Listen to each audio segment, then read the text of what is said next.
BBMP ಮತ್ತು ಬೆಸ್ಕಾಂನ ನಿರ್ಲಕ್ಷ್ಯಕ್ಕೆ ಇನ್ನೆಷ್ಟು ಜನ ಸಾಯಬೇಕು ಗೊತ್ತಾಗ್ತಾ ಇಲ್ಲ. ತಮ್ಮದಲ್ಲದ ತಪ್ಪಿನಿಂದ ಪಾಪ ಜನ ಅನುಭವಿಸ್ತಾ ಇರುವಂತಹ ರೀತಿ ನೋಡ್ತಾ ಇದ್ರೆ ನಿಜಕ್ಕೂ ಬಿಬಿಎಂಪಿ ಮತ್ತು ಬೆಸ್ಕಾಂಗೆ ಕರುಣೆನೇ ಇಲ್ವಾ ಅನ್ನುವಂತಹ ಒಂದು ಪ್ರಶ್ನೆ ಮೂಡ್ಬಿಡುತ್ತೆ.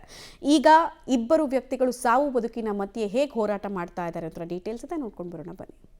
ಬೆಸ್ಕಾಂ ಕೆಪಿಟಿಸಿಎಲ್ ಮಹಾ ನಿರ್ಲಕ್ಷ್ಯ, ಕರೆಂಟ್ ಶಾಕ್ನಿಂದ ಬಾಲಕನ ಜೀವಕ್ಕೆ ಕುತ್ತು. ಬಿಬಿಎಂಪಿ ಬೆಸ್ಕಾಂ ನಿರ್ಲಕ್ಷ್ಯಕ್ಕೆ ಇನ್ನೆಷ್ಟು ಬಲಿ ಬೇಕಿದೆಯೋ ಗೊತ್ತಿಲ್ಲ. ಸಾಲು ಸಾಲು ಅವಾಂತರ ಆದ್ರೂ ಎಚ್ಚೆತ್ತುಕೊಂಡಂತೆ ಕಾಣ್ತಿಲ್ಲ.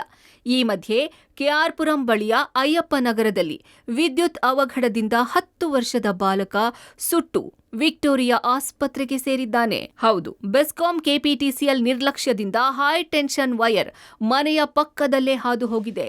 ಮಕ್ಕಳ ಕೈಗೆ ತಾಗುವಂತೆ ಇದ್ದು ಆಟವಾಡ್ತಿದ್ದ 10 ವರ್ಷದ ಬಾಲಕ ಅನಂತ್ ಕರೆಂಟ್ ಶಾಕ್ನಿಂದ ಸುಟ್ಟು ಆಸ್ಪತ್ರೆಗೆ ಸೇರಿದ್ದಾನೆ.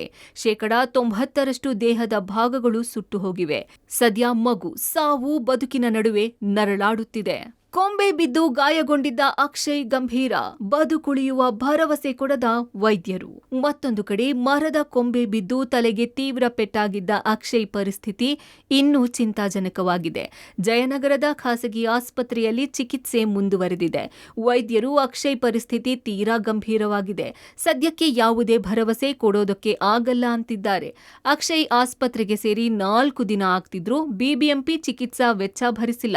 ಕುಟುಂಬಸ್ಥರೇ ಆಸ್ಪತ್ರೆಗೆ ಈವರೆಗೂ 1,30,000ಕ್ಕೂ ಹೆಚ್ಚು ಬಿಲ್ ಕಟ್ಟಿದ್ದಾರೆ. ಬಿಬಿಎಂಪಿಯಿಂದ ಇನ್ನೂ ಪೇಮೆಂಟ್ ಬರುತ್ತೆ ಅಂತ ಹೇಳ್ತಾನೆ ಇದ್ದಾರೆ. ಅದು ಇನ್ನೂ ಬಂದಿಲ್ಲ. ಇಲ್ಲಿ ಹಾಸ್ಪಿಟಲ್ನಿಂದನೂ ಕಾಲ್ ಬಂದಿತ್ತು ನಮಗೆ ಪೇಮೆಂಟ್ಗೆ ಅಂತ. ಬಿಬಿಎಂಪಿ ಕಡೆಯಿಂದ ನಮ್ಗೆ ಇನ್ನೂ ಅದು ಬಂದಿಲ್ಲ. ನಿನ್ನೆ ನೈಟ್ ಸಂಜೆ 10 ಗಂಟೆಗೆ ಬಂದಿದ್ರು. ನಿನ್ನೆ ಸಂಜೆನೇ ಕೊಡ್ತೀವಿ ಅಂದರು, ಇನ್ನೂ ಆಗಿಲ್ಲ. ನಾವು ಅದಕ್ಕೆ ವೇಟಿಂಗ್ ಮಾಡ್ತಾ ಇದ್ದೀವಿ. ಒಟ್ನಲ್ಲಿ ಅಧಿಕಾರಿಗಳ ನಿರ್ಲಕ್ಷ್ಯ, ಎಡವಟ್ಟು ಅಮಾಯಕರನ್ನ ನರಳುವಂತೆ ಮಾಡಿದೆ. Maruti Bellur, public TV, Bengaluru.